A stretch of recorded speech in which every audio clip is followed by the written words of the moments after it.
50 gram chicken எடுத்துக்கலாம். அப்புறம் ginger garlic paste, புதினாவும் கொத்தமல்லியும் சேர்த்து எடுத்து வச்சுக்கலாம். நெக்ஸ்ட் ஆனியன் வந்து ஃபைன்லி சாப் பண்ணி ஒரு 2 ஆனியன் கட் பண்ணி எடுத்துக்கலாம். அப்புறம் டொமேட்டோவை 2 டொமேட்டோவை கட் பண்ணிக்கலாம். கர்டு, திக்கான கர்டு. அப்புறம் பார்த்தீங்கன்னா சில்லி பவுடர் கொஞ்சம், சிக்கன் மசாலா கொஞ்சம், பிரியாணி மசாலா, உப்பு வந்து தேவையான அளவு, பட்டை வகைகள் கொஞ்சம் தேவையான அளவு எடுத்துக்கலாம். Next lemon juice, half lemon squeeze பண்ணி வச்சுக்கோங்க. நெய் கொஞ்சம், ஆயில் ஒரு 4 to 5 டேபிள் ஸ்பூன் எடுத்துக்கலாம். அப்புறம் பாஸ்மதி பேன்ல ஆயில் எடுத்துக்கோ, அதுக்கேற்ற அளவு ரைஸ் இல்லை கொஞ்சம், அதை வந்து நம்ம ஊற வச்சுக்கலாம். ஒரு 1/2 hour ஊறட்டும். சால்ட் ஆட் பண்ணிக்கலாம்.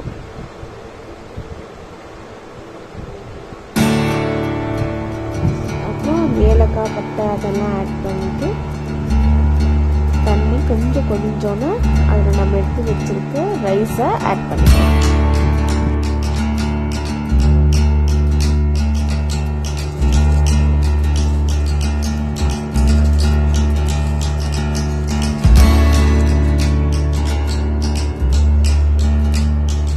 பாஸ்மதி ரைஸ் 90% குக் ஆகிற மாதிரி பார்த்து அதுக்கப்புறம் நம்ம அதை எடுத்துடலாம்.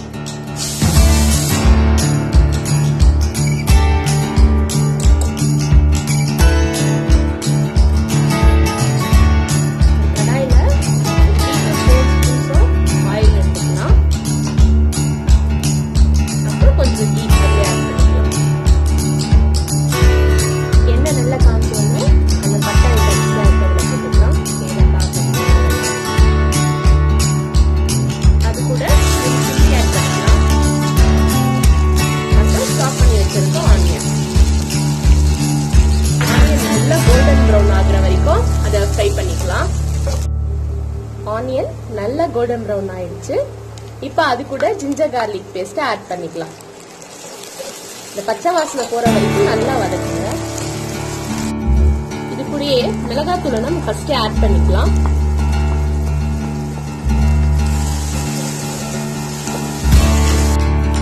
இது நல்லா ஃப்ரை ஆன பிறகு டொமேட்டோஸ் ஆட் பண்ணிக்கலாம்.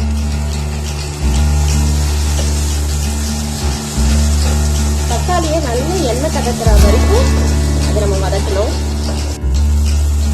கொஞ்சம் கொத்தமல்லியும் புதினாவும் இதில் ஆட் பண்ணிக்கலாம். பார்த்தீங்கன்னாலே நல்லா தெரியும் தக்காளியும் நல்லா வதக்கி எண்ணெய் தடத்துங்க. இது கூட சிக்கன் மசாலாவும் பிரியாணி மசாலாவும் ஆட் பண்ணிக்கலாம். அப்படி சால்ட் மூணு ஆட் பண்ணி நல்லா வதக்கிக்கலாம். இப்போ நம்ம சிக்கன் ஆட் பண்ணிக்கலாம். இல்லை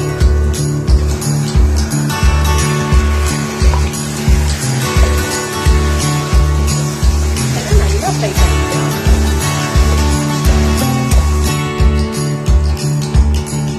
சிக்கன் நல்லா ஃப்ரை ஆன பிறகு நம்ம அது கூட நல்லா கெட்டியான தயிர் ஆட் பண்ணிக்கலாம்.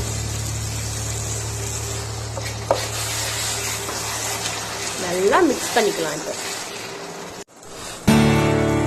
இது கூட இப்ப நம்ம ஸ்க்வீஸ் பண்ணி வச்சிருக்க லெமன் ஜூஸ் வந்து ஆட் பண்ணிக்கலாம்.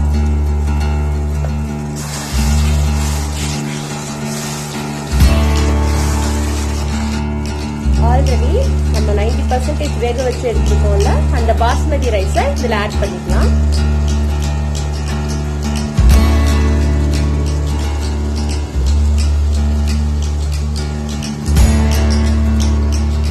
அதுல ஆயில் ஊற்றி நம்ம வேக வச்சனால நல்லா ஒத்த ஒத்தையா வந்துட்டு பாருங்க. லைட்டா அந்த ரைஸை வந்து மிக்ஸ் பண்ணிருக்கேன் நம்ம அடியில வச்சிருக்க அந்த கிரேவியில.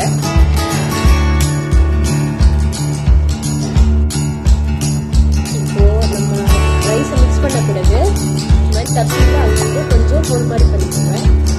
அப்பதான் கீழே இருக்க ரைஸ் மேலே வரைக்கும் எல்லாம் நல்லா வேகும். அதுல கொஞ்சம் லைட்டா வாட்டர் வந்து ஸ்ப்ரிங்கிள் பண்ணிக்கோங்க. லோ ஃப்ளேம்ல 10 to 15 minutes இந்த கடாயை நம்ம மூடி வச்சிடலாம். இந்த கடாயோட லிட்ல ஒரு ஹோல் இருக்குல்ல, நம்ம அதை வந்து சப்பாத்தி மாவு வச்சு க்ளோஸ் பண்ணிடலாம். தம்காக இப்படி க்ளோஸ் பண்றோம், எந்த சைடுமே ரிலீஸ் ஆகாம இருக்கு.